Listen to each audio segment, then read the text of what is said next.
Good afternoon, everybody. Thank you for joining us. And just to get it out of the way, if you could please silence your cell phones to avoid interruptions. My name is Muhammad. I'm the executive director here at the Jerusalem Fund and Palestine Center. And on behalf of our board of directors and staff, I'd like to welcome you all here today and to welcome our online audience who are watching. Of course, it's also an honor to introduce our speaker today, Dr. Ameri, who will be discussing her memoir, which is called The Scent of Jasmine, Coming of Age in Jerusalem and Damascus. Thank you for coming, and it's so wonderful to see so many friendly faces from the many years that I have lived in here, and also to see some other faces that I get to know during my work. And I really want to thank the Jerusalem Fund for hosting this event and for Samira and Hamad organizing it. Well, I have my watch, so I try not to speak more than 30 minutes to allow for questions and answers. This book is a kind of memoir, and I always think of memoirs are for the rich and famous or the beautiful, and I'm neither.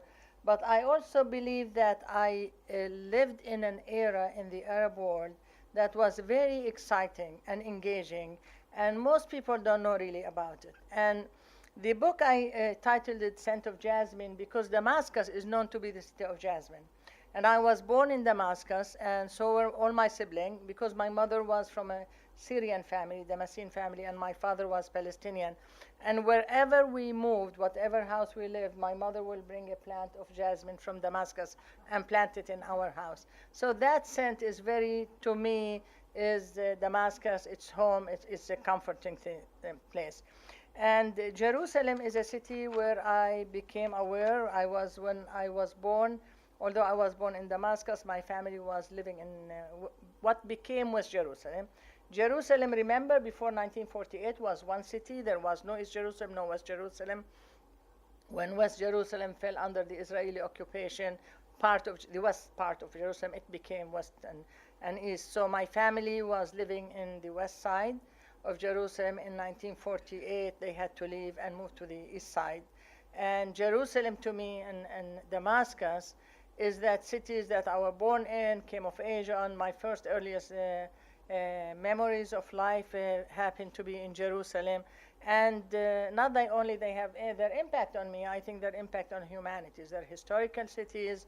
They're also cities that embrace diversity, unlike what people think, people of all faiths live in it, and people of different background live in these cities. So they mean a lot for me, these two cities.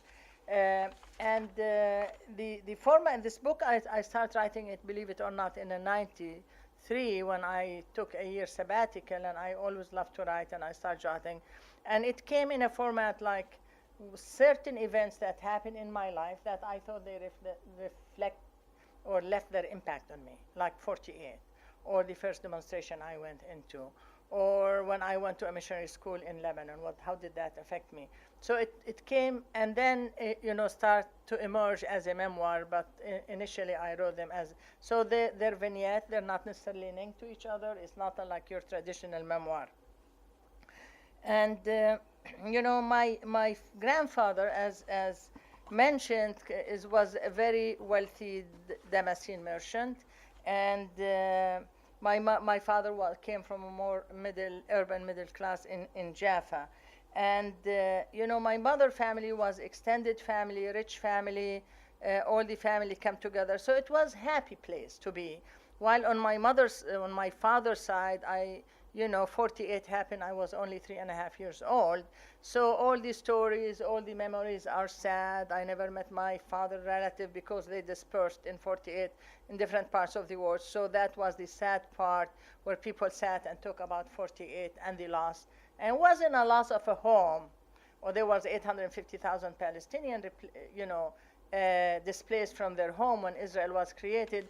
It was much more than that. It was a loss of a community, a loss of where your brother and sister end up. It was a loss of dignity, the losing of your home, your country. So there was a lot of sadness in that part of family when they get together. But I was always drawn to their stories. I always find it intriguing. And although when I asked my dad, what do you mean by this, or why did you not meet, I don't know my aunt till I was 10 and live in Gaza, he always told me, you're too young to understand. One day we'll understand. But I was always withdrawn to their stories. And I think that really affected the way I grew up and my attachment to Palestine. And, my neighborhood where I grew up is very different. People's image of the Arab world is very different from the reality, at least I grew up in. For example, my grandfather was a very religious person, and we lived next to the Umayyad mosque. So he will go to pray in the Umayyad mosque. On the way to work, he'll pray, and way home, he'll pray. 3-4 times he stopped at the mosque and pray. My father was a non-practicing person. We never practiced religion at home. But I never ever remember my grandfather say one bad word about my father. They loved him. He was ethical. He was kind. He loved his wife. He loved his kids. So that was enough for them.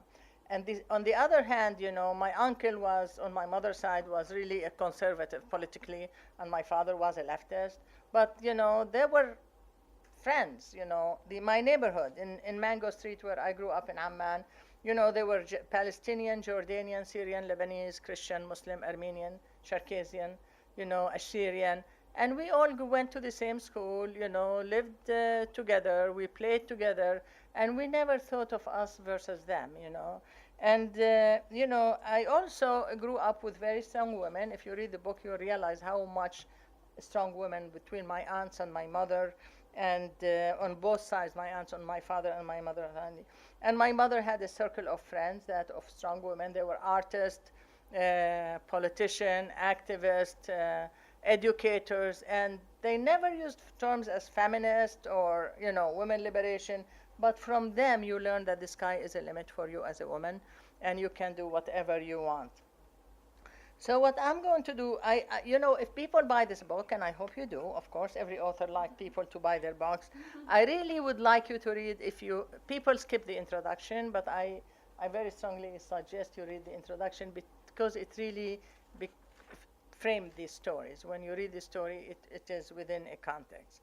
So my parents, although, they had a lot in common, they were both highly educated, they were both liberals, and they were determined to give their kids the best education. In many ways, they did not really get along. They were very, very different. So my father was the quiet side, the intellectual who want to read books and didn't want to be disturbed. He was very into discipline and cleanliness and neatness and order. And my mother she owned her own business. All the people all her staff were men, but she loved to travel. She come from wealth. She was kind of spoiled. She hated housework. I don't think how much she enjoyed being a mother. So, she always, I really don't. She always say, oh, my sisters. She has 2 sisters who never married. How lucky they are. They do what they want. They go what they want, So one day I came home, just to give you an image of my parents, I came home, and at noon we used to come home from lunch, and my parents were at each other's throat, yelling at each other, screaming, and I didn't know why my father was home. He was sick. He came home. The housekeeper that we had always had, housekeeper was not home, and the kitchen was a mess. He wanted to get a glass of water, and he's screaming at my mother, this kitchen is a mess. I can't even get myself a glass of water. And then my mother, when he saw me, he go into his room, slam the door, and my mother go in the kitchen, look around, and there's all these pots and pans. It's a mess. And she start crying. She start crying, saying, I hate you, Tal'at Jabri. Tal'at Jabri is her father. Allah la ysamhik. May God never forgive you, Ya Su'ad. Su'ad is her older sister. You both talked me into this marriage. Look at me having to deal with all this mess as if I'm a servant to the Ameris. So I said, please, Mama, don't cry. I'll clean the kitchen. I said, and then I start crying, of course. When you see your mom cry, you cry. So my mother goes, this tufaha, she said she's going to her family for 1 week and she's being gone for 10 days. Tufaha was the housekeeper. She was living with us for about 5 years, and she was in her late 40s, and she was really heavy weight. So she felt pained whenever she had to mop the floor or feed wood, put wood in a stove. But she was super clean and organized, and that made my father happy. She knew how to cook, and my mother was elated. She doesn't have to go in the kitchen. But twice a year, Tufaha will go visit her family in a refugee West Bank. And when she went there, we didn't have somebody. You knew that things are going, we are in trouble, you know. So my mother's crying, and I cursing Tufaha. And I said, Mama, Tufaha has been gone only for 4 days. She left on Thursday, and today is only Monday. And she yelled, don't argue with me. Sorry, Mama, I'm sure she will come back soon. Your father, said my mother, she's yelling at me as if I'm responsible for him. He is such a neat freak. I cannot handle him. I hate housework. I hate being married. I never did any work at my parents' house. We always had help. And I said, okay, Mama, don't worry, I'll help you. And I really think part of my personality evolved around making peace, because my parents will argue, and I'm trying to make peace among them. And I knew my father did not like mess, was very organized, and I became like him. And I don't know if I inherited his genes or I just want to keep peace among people, you know. So one would wonder, how did my parents get married? How did these two people they were in many ways worried about get married? And I heard many stories about that marriage. How did that union happen? So I have cousins, you know, you live in an extended family, and I have a cousin, her name was Nabila, and she was 4 years older than me. And she said, Khaltu Siham, referring to my mother, was in love with someone my Jiddo and Teta did not like. He was a flamboyant poet, and that wasn't the sort of husband they had in mind for their lovely daughters. They talked her into marrying your father. And I say, I don't believe it. No one can make my mama do anything she doesn't want. And really, you couldn't have my mother do anything she doesn't want. And then Arwa, my sister, was there. She said, no, it's true. I even know who Nabila is talking about. Nizar Abbani, right? And my cousin says, shut up, Arwa. You swore not to tell. I will never tell you anything anymore. My father have a different story. My father said I wanted to marry an educated woman, and my Syrian family in Salt, my father was working in Salt at the time, knew your mother family and led me to her.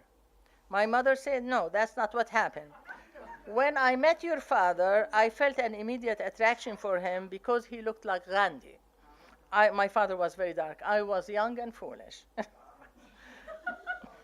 My cousin Ibtisam, the oldest cousin in my mother's side and only 11 years younger than my mother, claimed to know the ultimate truth. This is what she said. Don't listen to any of them. I know the real story. My Aunt Suad loved women. That's why she never got married, and she's the one who talked your mother to marry your father, because her lover, Nazmiya Khanum, was living in Salt. And this way, she can go to Salt more often. And I said, what do you mean Khalta Suad loves women? You know, she said, this is a big secret. You should not tell anyone. So Ibtisam made Arwa and I put our hand on the Quran and say, Wallah, Wallah, I swear I will never tell anybody. So anyway, my parents got married. My mother go to Salt, and Salt is a small town in East Bank of Jerusalem, in East Bank of Jordan, and she grew up in Damascus. She went to college in Lebanon, in Beirut, and she's not going to live in Salt no matter what. So gradually, she talked in my father. She said, I'm not living here. I'm not living here. My father found a job in Jerusalem, and he was the director of the radio station, the Arabic radio station, run by the British. So he was being paid better money. Jerusalem is a city, so my mother was happy. She has 2 daughters, myself and my older, and we have 2 puppies, and life seemed good, like we were the perfect family. Then 1948 happened, and they had to leave. So my parents in 1948, when the war started to get really more violent, took me and my sister Arwa to Damascus and left us at my grandfather's house. And I still remember that, and people say, and I write about that experience, but I don't want to read it because it's too sad. I want to just read the fun stuff today.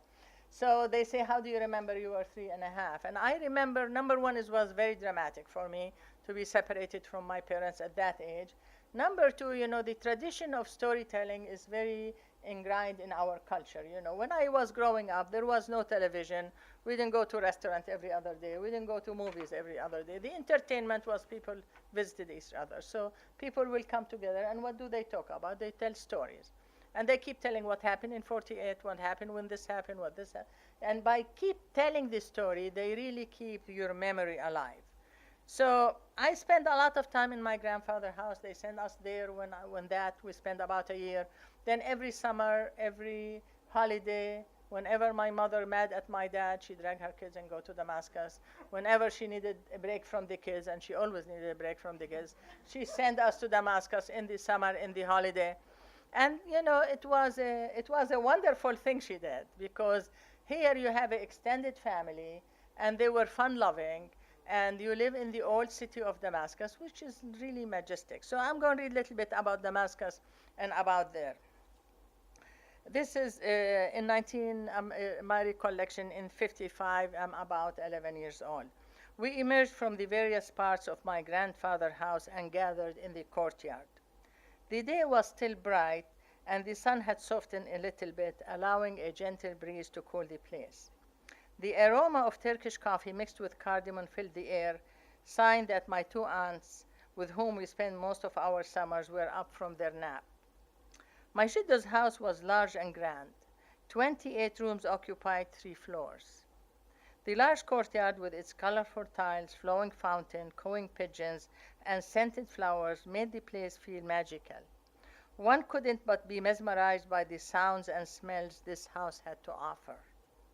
This large house told a story of money and power, but also told a story of end of an era. It was built for an extended family with aunts, uncles, and lots of children and grandchildren. But I only remember my Jiddo, that's my grandfather, my 2 aunts, Suad and Nahida, who never got married, and my cousin Aida, my aunt Nahida adopted daughter, living in that house. My aunt Nahida was a teacher, and she loved kids and took the time to explain things to us. So when I asked her why they lived in such a large house, she said, in the old days, people who were born in this house stayed even after they got married and have children and grandchildren. And I asked her, how come they don't live here anymore? Because they became modern. They don't want to live with anybody anymore. They want to have their own places. So I didn't know if the modern is good or bad, but I figured we must be modern because we had our own home. So on the other side, I have this Aunt Nahida that spoiled kids to no limit. Whatever you want, you can have. I have the other aunt who her name was Suad, and my aunt Suad was like much more strict with kids, and also she was the proper person. My aunt Suad was the family queen of etiquette. Being with her was like being at all girls finishing school. She was the one who taught us how to dress, how to talk, how to walk, how to make conversation, and how to set a table, how to welcome guests, and how to be respectful of the elder and kind to the younger. She even tried once to teach me how to sing, but she gave up on me after a few attempts. Khaltu Suad has instruction for every occasion. And Damascus, by the way, is a city of rituals. Everything is a ritual. Friday, all my uncles and aunts will come and eat dinner at my grandfather's house, and they bring their kids and their grandkids. Sometimes there will be 50, 60 of us every Friday eating at my grandfather. Then come the Eid, then comes Ramadan. Then so my aunts had istiqbal, and istiqbal is a day women will allocate of the week, of the month, where they will be receiving their other friends. They say my day is on Tuesday, so women know if they go to visit this woman, she'll be home, and other people will visit her. And I think it was an arrangement made before before the telephone, but they kept the tradition. So Khaltu Suad, she had instruction for every occasion, and the day of her istiqbal was no exception.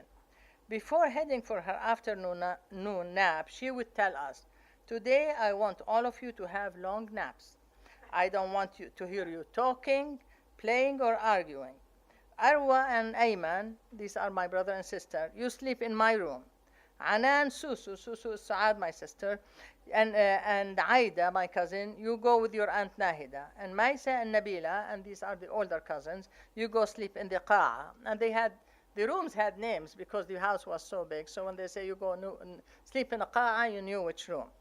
So as soon as my aunts fell asleep, we would quietly go out and gather in the qa'a with my two cousins. Maisa, 3 years older than me, would sneak into the kitchen, bring back some ice, and demonstrate to us how to keep our boobs firm by rubbing them with ice.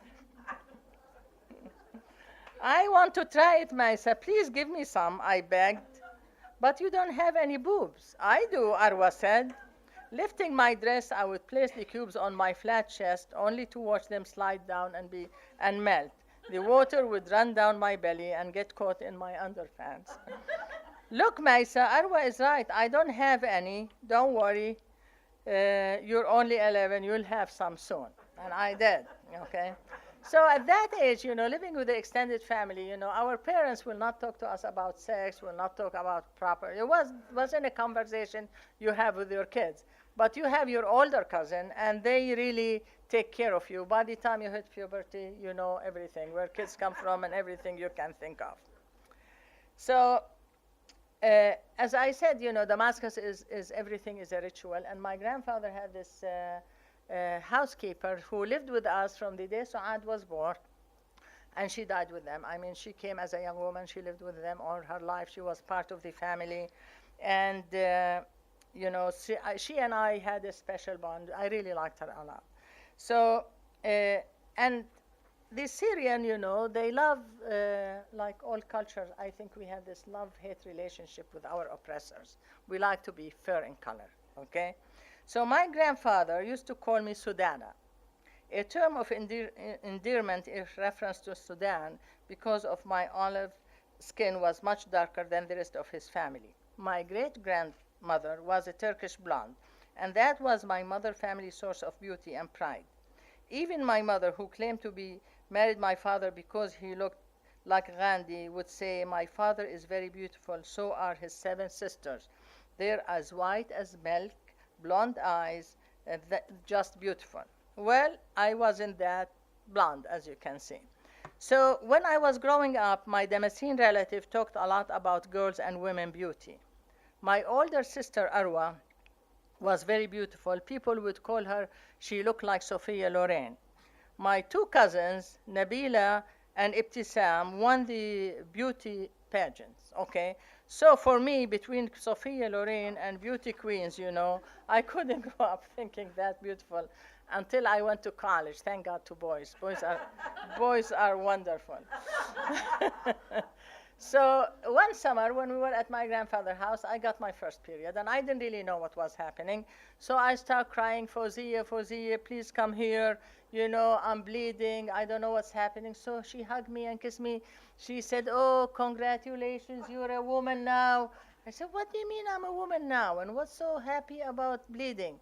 She said, listen, you and I, we're going to have this secret. I'm going to take care of you, but you're not going to tell anybody. I said, what secret? She said, don't tell anybody. So I said, you're not going to use leeches. Fawzia, her family used to bring her leeches. She suffered from migraine, and they bring them in the water, and she will let them hang when she had migraine, click them to her forehead, and they suck the blood, and they drop, and that took care of it. By the way, I learned that leeches are using in hospitals for blood circulation. So Fawzia was not that crazy. So when I got my period, she said, this is our secret. Promise me not to tell anybody. I'm going to make you the whitest and tallest kid among your cousins. So we go in the kitchen, 90-degree weather, or maybe more in Damascus. She wrapped me with a blanket around my belly because I've been having, stomach ache. And I said, Fawzia, it's hot. She said, no, you shouldn't get cold when you get your period. I said, how am I going to get cold in 100? She said, you listen to me. So she put starch in warm water and make me drink it. Fawzia, I can't drink this. She said, no, you have to drink this. Trust me, it's going to make you white. I will never, ever do anything to hurt you. You'll never love you. So, okay, we drink this starch. Then after my stomach settled, Fawzia take me, and there's ladder against the wall. She carry me, I hang in a ladder. I was small in size, and she starts swinging me because this is going to make me taller. So that's Fawziyya home remedy. For Look how tall and white I am. For a whole week, Fawziyya would wait for my mother and aunts to take their afternoon nap, then have me drink the starch and swing. By the time the week was over, I felt sicker than a dog, and my arms were so sore I could hardly move. While I hated her for making me suffer for a whole week, I was grateful that her remedy for a woman period did not include leeches or any other strange creatures. On the seventh day, when everyone went for their afternoon, Fawziyya got the bathroom wood-burning stove going, and she rubbed me. She washed my hair 7 times. She rubbed my body 7 times. When I was clean enough to her standard, she started pouring warm water on my head while reciting things from the Quran. So every morning I get up, I go look in a mirror, I stand next to Fawziyya, I'm the same color. I say, look, Fawziyya, you made me suffer for nothing. She said, be patient, my dear, be patient. By next summer, you are going to be the whitest and tallest among all your cousins. They're going to be so jealous. You'll be happy we did this. Well, when the next summer came, I was a little taller, of course, a year later, and a shade lighter, but we were always lighter in the beginning of the summer. As I entered my grandfather's house, Fawziyya hugged me tightly, then stepped back and looked at me. And I could see disappointment in her face. I said, I'm sorry, Fawziyya, it didn't work. She said, give it time, it'll work, I know it will. So, Fawziyya now know that it didn't work. I'm going to tell you about the first demonstration I ever went into. Now, start to get a little bit politicized. In the winter of 1956, Jordan was, demonstration all over the country because the British who colonized Jordan before, after Jordan got its independence, they want to create this alliance, like the NATO, but on a smaller scale, of their ex-colonies, and called it Baghdad Pact in reference to the city of Baghdad. And they want the Turkey, Iraq, and other countries, and Jordan be in. And people were up in arms, going in demonstration day and night. They do not want Jordan to join Hilf Baghdad because they saw it as a continuation of occupation. I was 12 years old. So, and there was interesting way of, when I think about it now, I realize how sophisticated it was. The high school kids will go, everybody will go to school the day of demonstration, but the high school kids will agree that at 10 o'clock they will leave their schools and start demonstration. So at 10 o'clock exactly, all high schools are out in the street with their banners, and then they will walk to other schools on their way to the destination and will sit outside the school and start chanting, down with Hilf Baghdad, down with Baghdad, and the kids will hear him. We know there's demonstration. Everybody will run out of class. Even the teacher tried to stop you. You run and you'll join the demonstration. So that day, my mother in the morning said, if there's trouble, they know if there's trouble. I want you to come home. I said, no problem, I'll come home. So I go to school, and there are the older kids talking about demonstration and telling you should come. And we have this neighbor, their family were very political, and they talked me into going in there, and nobody would know you come. So I decided to go to the demonstration. And I go down, and I down with Baghdad Pact, فليسقط حلف Baghdad, and I didn't really know what Baghdad Pact was. But I was small, tiny, and big voice, so somebody carried me, put me on their shoulder, and we're down with Baghdad Pact, and we're going downtown Amman. We get downtown, if somebody knows Amman, there's this like a small plaza downtown and the big mosque there. And when we got there, and we get there from different streets because there's a number of demonstrations happening from every neighborhood, and we all gather in one spot. And there were the army there on horses with machine guns. And the organizer of the demonstration said, we are here for peaceful demonstration. And they told the people, do not engage in any violence. We start walking slowly, but you can feel the tension. And then the army starts shooting at the people. They start shooting, you hear the screaming.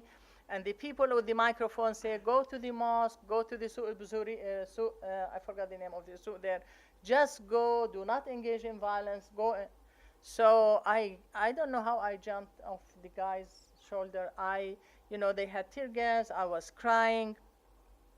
And I get home, and my mother look at me. She was in the street with other neighbor, wondering what happens to their kids. My mother asked me, "Were you out?" "No, I was just playing." "Why your face is so red?" "Oh, fell down. I need to go to the bathroom." I ran away from her, and I'm really scared. I was shocked to my core. I'm only 12. At 7 o'clock, somebody at the door. I go open the door, and the police is there, and they see me. I'm sure I'm 12, but I'm short, smaller than 12. "Where's your dad?" I go to my dad. I say, "Somebody here wants to see you." "Who's here?" "The police." "What do they want?" I said, "I don't know." So my father I go hide in my room. My mom asked me, "What's the police is here?" I said, "I don't know." So I go there. Little bit after, my father come and call me, and my knees are shaking. I could hardly walk. So I go, and my father put his hand on my shoulder and pushed me to go in front of him into the room, and he said, "This is Anan." He showed me to the police, and the police say, "Are you sure this is your daughter Anan?" And my father said, "What do you mean, am I sure? Of course I am. What do you think? I went to the neighbor and borrowed a kid?" So the policeman said, "Clearly there's some misunderstanding. Could it be her sister? Do you have an older daughter?" He said, "1 year older." "Please accept our apologies. There must be a mix-up." The officer looked at his colleague and said, "We should leave." Sorry. When the police officer left our house, I was glad to see them go without me. My relief lasted only a few minutes. When my father called me to his study and asked me to close the door, I knew I was in big trouble.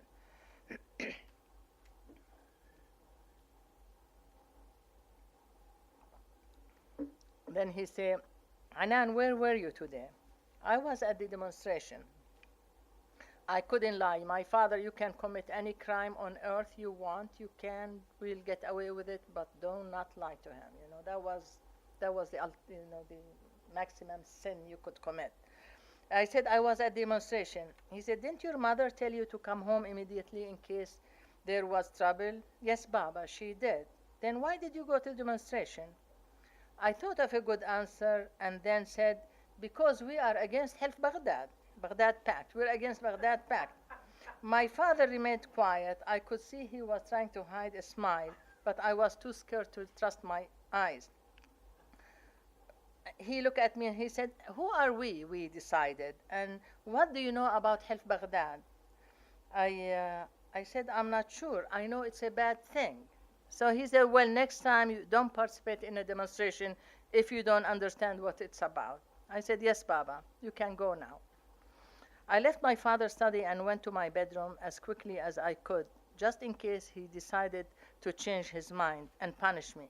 For once, I felt I was lucky to be short and skinny and look much younger than my already young age. My mother walked into the room and asked, "Are you all right?" "Yes, Mama, I just want to go to sleep." Tears started to swell in my eyes. My mother hugged me and said, "Don't be scared. Thank God this time it turned to be safe. Next time you better listen to what I tell you." "I will, Mama. Wallah, I will." "Come and have dinner with us," my mother asked. I'm not really hungry. Please, Mama, can I just go to sleep?" "That's fine." She kissed me and said good night and closed the door. Fully dressed, I lay in my bed. The shooting, the blood, the screams, and the police all came to haunt me. I covered my head and cried like never before. Okay. I'm going to read a couple short things. One of them is about going to this missionary school in Beirut. I want to go to Cairo University, and I was in trouble all the time with school, not for boys or staying late or anything that teenagers do, but I was really into politics, and I was being kicked from schools all the time. And so my father wanted me to go to Amman University because it's next door, and they can have some watch me. And or to the American University where my older sister was, and I was going to go to Cairo where Nasser and the revolution and everything, and they wouldn't let me go to Cairo, so it's about the school to open, and I wouldn't apply. Finally, the only school they managed to get me into was Beirut College for Women. It's a missionary school, American missionary school. So I was there for 2 weeks, and I called my mother. Mama picked up the phone. I tried to repress my tears as I heard her voice through this scratchy line. I was homesick, but I wasn't about to admit it. I had been only a couple of weeks since I left to attend Beirut College for Women. Like all mothers, my mother could detect my sadness. What's up, Anan? Are you all right? I'm fine, Mama. I just want to know if we are Sunni or Shia. She said, you mean to tell me you called just to ask this question? What difference does it really make? Now, remember, this is in the early 60s. If you want to make an international call, you call the operator, you sit by you wait, take an hour, and it was costly. So my mother couldn't understand, like, why am I calling for this? So I tell her I have to fill up a form. Mrs. Habib didn't believe it when I told her I wasn't sure. I didn't really know. And my mom go, what? I understand. How does this have to do anything with your religion or your college education? And who is she, this Mrs. Habib? I said, she's the foreign student advisor. What a stupid question. We are Sunni. So that's when I learned we're Sunni. So the school was, Missionary School. Every day we have to go to the chapel at 10 o'clock school. 1 hour, they stop classes, we go to chapel. And you go there and they lecture you about your sin and Jesus going to save you and how America is great and how they don't say we're going to civilize you, we're better than you, but everything about it, they told us that. So I had a roommate from Libya, and she goes, I don't understand why why do we have to attend chapel every morning? They don't expect to convert us, do they? Asked Nadia as we were sitting in our room chatting. I don't understand it either. I hate being told over and over again how Jesus Christ saved us from our sin. Why do they think we have sins? I'm also tired of hearing how great the United States is. They think they are better than us. I agreed. I don't like to hear that either. So I tried to convince Nadia that we go talk to Mrs. Habib. Tell her, Mrs. Habib, we're Muslims. We don't have to go to chapel. And Nadia said, I'm not going. Mrs. Habib, she was like, tormented us as a foreign student. So I said, well, I'm going to go. So I go. So Mrs. Habib said, I'm told you want to see me. I said, yes, Mrs. Habib. And what is this about? She was still looking at her desk. Our eyes never met. I want to ask your permission not to go to chapel, I said, while trying to stop my voice from cracking. What? Not go to chapel? But we're not Christian, and we never practice religion at home. That's the problem with your parents. They didn't even bother to teach you if you are a Sunni or Shia. I felt sharp pain in my throat and tried to hide my tears. Don't cry, Anan, I was telling myself. Mrs. Habib, please don't speak badly about my parents. You're not going to tell me what to say, are you? No, Mrs. Habib, I'm not. But how would you feel if someone made you go to mosque every day? She was Christian. The minute I said this word, I escaped my mouth. I knew I would pay heavily for them. You're a rude girl. Maybe you don't belong to this college. I want you to leave my office right now. Well, within a couple of days, I received my disciplinary notice, and I received another disciplinary notice, and before I received the third, they will kick you out, I left. So I'm going to read something very quickly for you from Jerusalem, because Jerusalem means a lot to me, and that will be the end. In 1948, my family, moved to West Jerusalem. Then we settled in Amman, but my father loved Jerusalem. We will go there for breakfast. We go for shopping. It's like an hour drive from Amman. So after 1967, we couldn't go anymore because, Jerusalem was totally under Israeli occupation. So the irony of it, when I came to this country and became an American citizen, I can go, Although I'm Palestinian, but it took an American passport. Whenever I visit Palestine, I cannot wait to get to Jerusalem. My sister Suad, who lives in Ramallah and is the only connection we still have to our homeland, doesn't understand why I don't want to visit other cities. She keeps telling me there are other beautiful places in Palestine. Maybe tomorrow, I reply. Today I want to go to Jerusalem. Tomorrow comes and I go back to Jerusalem. I hurry there as if I'm going to meet my first date. In East Jerusalem, I walk the street of Sheikh Jarrah, my childhood neighborhood. The scent of jasmine draws me along, always reminding me of the small tree my mother brought from Damascus and planted in our front yard. Our home somehow still holds my earliest memory. Watching with my mother the birth of a goat on a warm spring day. The joy of my father's face giving me a baby lamb I have been asking for. Being caught playing doctor with the boy next door. And meeting for the first time my father's relative, his brother Ammu Omar, and I was 5 years old. After I toured my childhood neighborhood, I head to the old city. Like a ritual, I always enter through Damascus gate. There is something majestic about this gate, although I was almost shot right there. That was in 1989 when I came to participate in the International Peace March. Peace as well as the march were shattered as the Israeli bullet filled the place. I was very frightened. An Italian woman lost her eye. My heart ached for her. She came all the way from Rome, chanting peace. She left with one eye. In the old city, I buy gifts. I buy pottery and za'atar, and I buy the blue glass. I also buy an embroidered peasant dress, along with a bright pink wolf scarf. Also, I can bring a few pieces of Jerusalem, its beautiful colors and smells back to my home in the US. With each trip, though, I was never able to bring back the particular smell of jasmine. No matter how much I try, unlike me, it somehow resists adjusting to life in the new world. As I travel now, I think more than ever about Jerusalem and Damascus.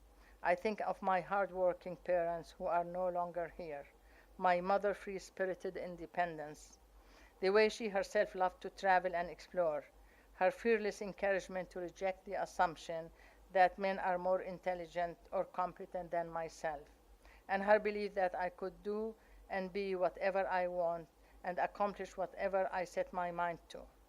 My father's honesty and integrity, his compassion, his sense of justice, of responsibility and service to others. I can gratefully see that these gifts from my parents have kept my company and given me strength through all the darkest of times, challenges, and defeat. And I wonder if this familiar scent of jasmine I'm always yearning for and looking for has been with me, part of me all along. Thank you.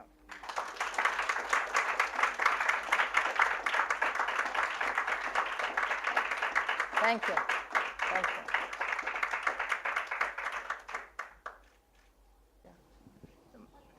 What college you went to?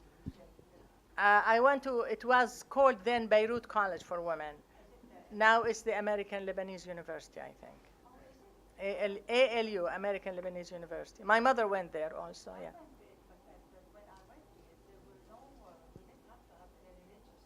I remember going to chapel every single, yeah. Maybe because we were in the dorm, I don't know, but I know that we had to go to chapel every single day, not Sunday, every single day. Yeah. You have a question? Did you want the mic? Okay. You mentioned your house in Damascus being in the old city. Can you describe what quarter it was in, and is it still there, and do you still ever visit it? My aunts and my grandfather, of course, died. My aunt, my two aunts died. My cousin Aida, these are the people who are living there. Got married to Oman, and Fawzia went to Oman with Aida, and when she get mad at Aida, she come to my cousin Nabila, and when she get mad at my cousin Nabila, she go back to Aida, and she died in the family.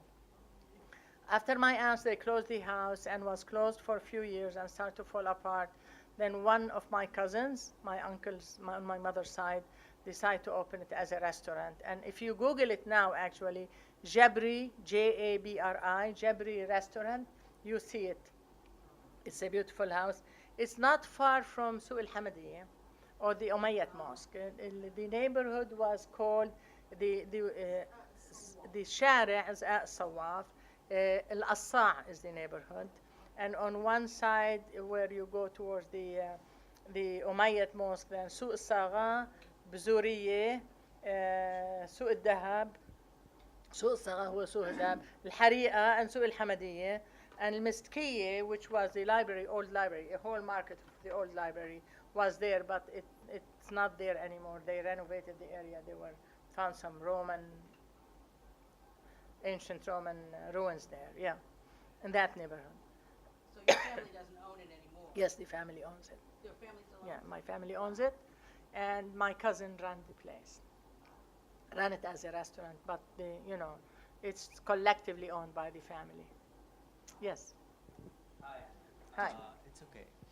I just wanted to ask you about the publishing process. And I know we talked about previously about you spending a lot of time writing. So I wanted to know first, how long did it take to write the book? Is it published? Is it not published? And where can we find it? And how is the process for you? How was the process for you to do that? It's published. Uh-huh. It's published by Interlink. I was lucky in many ways because I've written books before. So, and I was the director of the Arab National Museum. So my name was there within certain circle, not in America. If you walk out the door and ask, Anna, nobody will know you. But within the Arab American community, within the arts community, I had connections. But this book I started actually in 1993 when I took a year sabbatical and I started drafting some notes. And they came in a format of short story as they are now, but different. And then I found a job, and I worked as the director of the founding director of the Arab American National Museum, so I had to put them on the side. But, the folder, honest to God, moved with me from one office to the other. I had them the first, you dotted remember that printer, you get dot. But wherever I go, I have in a folder, and I take them with me on that. I will go back to it, and I will finish it. Until I retired, I couldn't, I got a job until I retired. It took me of serious work about a couple years. After I retired, I couldn't do it immediately. I was still not there. And it took me about 2 years. I still have material that will be the basis of my second book. Initially, I was going to write one book, but the material was too big, and upon the advice of my husband and other people, they said focus on the part of growing up in the Arab world, and then you come back to the other. Otherwise, it'll be overwhelming amount of material. And there's the Interlink Publishing. There's couple publishings in this country that specialize in Arab and Arab American. So I send them to both. I send it only to publisher, and Interlink took it, and I was happy because also Interlink is a good publisher. He's very progressive. He raised money for Syrian refugee. He raised money. He's not into business for making money. He's an artist. He does concert to raise funds for. So, yes. I love your story at the end about how Jasmine is within these boundaries. Yes. This, life that you had and the influence of your family. But I'm just curious, did you ever try to smuggle Yasmin back into the U.S. from Jerusalem? I do, and they don't have smell. But finally, I did a reading two readings in Detroit area, and a friend of mine gave me a small pot of jasmine, and it smells so strong, just like this jasmine. So I hope it'll survive. I'm going to put it out in the summer and bring it in. It's not the first time I tried to grow jasmine, but it's hard to make them live in here, especially in Michigan, the weather in Michigan. Yes. You mentioned that you're very political, so I was wondering what message or messages you would like people to take away from your book. I like people, two messages. If people take away from my book, I will be very happy. Number one, there's a lot of stereotype about Arab world and Arab women and this sectarian thing, and then we're always Shia and Sunni, they're always fighting each other. And I lived in a neighborhood, Mango Street, and I mean, there really everybody was living in there. So that message I would like people to take, not to talk about a part of the world that you really don't know about other than from Fox News. So that's, especially Arab women, they're weak, they're subversive to their husband, it's just like, so I mean, think about it, like I am a woman, a Muslim, Palestinian, Arab. So for the image of the average American, I'm the embodiment of everything is evil. How worse could you be? Think about it, And if you read this book, you find out that where we grew up like every other culture, we have, and I'm married to a Christian, my sister married to a Christian, I have friends Christian, You know, it's just think about Christian and Muslim been fighting all their life, and there's Shia and Sunni. I mean, and I want younger people to know that what the Arab world is today is not our fate. This is not our fate, will not be our fate, and shouldn't be our fate. This too shall pass. That if people take this, I'm very happy.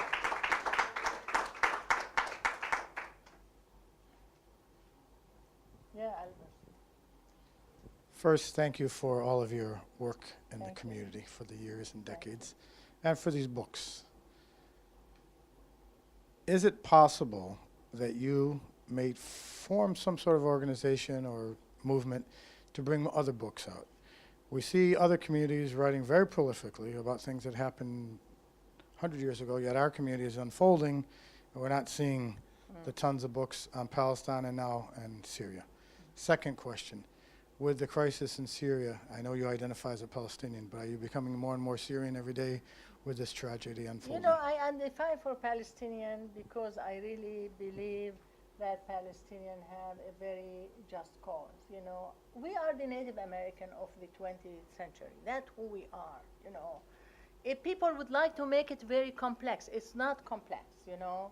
You have a land inhabited, majority of the people inhabited that land were not Jews. They were Jews, Palestinian Jews, but they were Christian and Muslim. That was the, so when you say a land without people for a people without land, and you want to transform that land to a Jewish state, there is no nice way to do it. You either kill them, put them in concentration camps, push them out.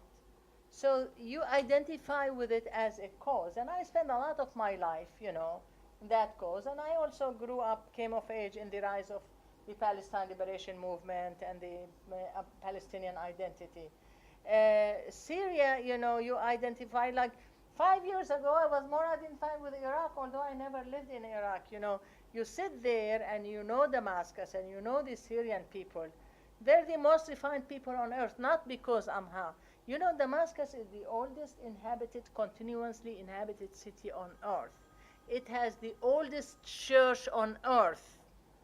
You know, it is the people who left Damascus who created Spain history and culture. So, and you see it destroyed in front of your eyes. I mean, how could not that, you know, I go to Amman in January, I couldn't go to Damascus.